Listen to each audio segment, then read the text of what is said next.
And I started working for a job called Ecolab, where you spray for cockroaches at 24. And spraying at different steak and shakes, Red Lobster, whatever, from 11 o'clock at night to 7 o'clock in the morning. And what changed, I came home and watched this Discovery Channel show, Class 224. I came home from Steak and Shake. I sprayed it down last, get a big old large 42-ounce shake, walk across the street and get a box of mini donuts from 7-Eleven. And I would drive home for 45 minutes. This big old fat guy who, yeah, I worked out, but I was fat. I didn't run, didn't PT, I just hit the gym. So driving home, turn the TV on, and what comes on, Discovery Channel show, and that's where everything changed for me. I was taking a shower, I walked out, heard these guys, and I watched the show, and it made me reflect big time on the piece of shit that I am, and I'm exactly what people said I was gonna be. So what was on this show that really struck home? It was, I saw these guys going in the water, so I was terrified of it. I mean, I can't even express. Have you ever had a big fear? And I know a lot of fighters have fears and stuff like that, but they get over them. But a lot of us have these fears that you just don't want to fucking face. And I have a lot of them, had a lot of them. And that's what created the person who's in front of you today, and we'll get into that. But just a scared bitch is what I was. But I was watching these guys going through Hell Week, Class 224, and these guys ringing the bell, quitting, dropping their helmet down, rolling out. A lot of guys just leaving. And it made me reflect on my fears, my insecurities. And I saw real men, what I thought were real men who were staying, who were overcoming adversity, who were overcoming all these different things that I had blamed so many fucking people in my life, my dad, my mom for not being there. When I was 14 years old, my mom was gonna get remarried to this great guy. He got murdered.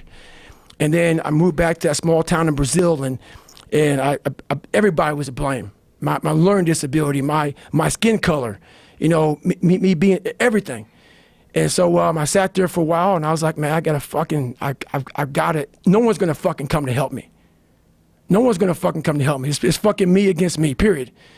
And so I had to man up, and I said, the first thing I gotta start doing is facing every fucking fear I have, no matter what the fuck it is, man. And these things would keep me up at night. No one, people who are hearing this shit, they will never really understand and grasp when you face these things and so many things, how they keep you up and haunt you at night. I think there's a lot of people out there that know what you're talking about. I mean, and so that's what it did. And I had two options: to either be that 300-pound guy who sprayed for cockroaches and made $1,000 a month, and at 24 years old, knowing when I'm 50 fucking years old, I can reflect on this and think about what guy I never became, or I can totally just sack it up and fail and fail and fail until I succeed. So I started calling recruiters up. I said, I'm gonna go be a fucking Navy SEAL. And every recruiter, so there's a weight and height, so the weight and height limit to get in the military.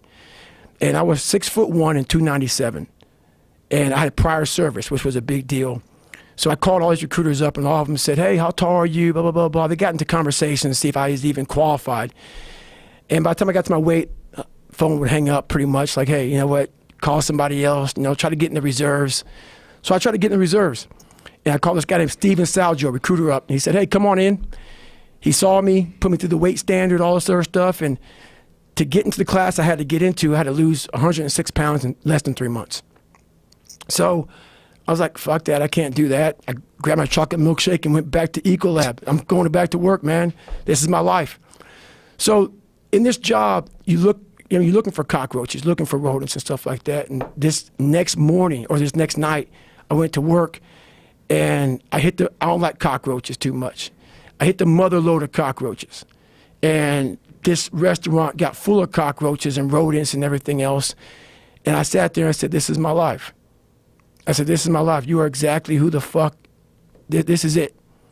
And I said, this ain't gonna be it for me.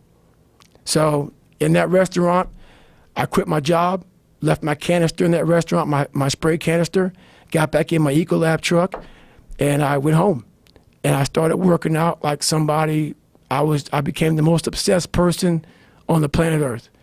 And I was basically, I had to invent a guy that didn't exist. I had to invent a guy that can take any pain, any suffering, any kind of judgment, be called nigger, be called whatever the fuck in the world, and be able to stand in the fucking room and say, go fuck yourself. I had to build this callous mind, and I built it through suffering. I built it through downright fucking just crushing myself. If it was raining outside at 3 o'clock in the fucking morning, if it was snowing, the first instinct is don't go out there and do shit. My instinct was, we gotta fucking go out there. Anything that was fucking horrible in my life that I would normally say no, that was inhumane to most people, I had to go do it. And I started callousing my mind at this point in my life. And I lost the weight.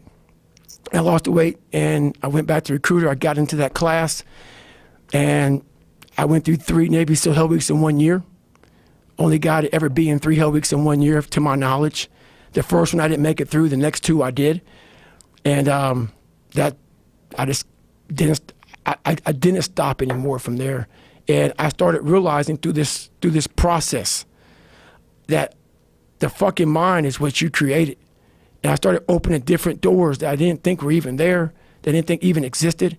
And the more doors I opened up, the more I started realizing that my potential is damn near endless.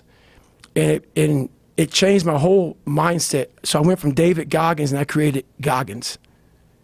And that journey is a priceless journey that is hard for me to even explain to people because it sounds so quick and easy. Like I lost this weight and I went through 3 Hell Weeks. I went to Ranger School, went to Delta Force Selection, whatever it is. It was brutal. It's a brutal journey every fucking day. And everybody goes, well, are you happy?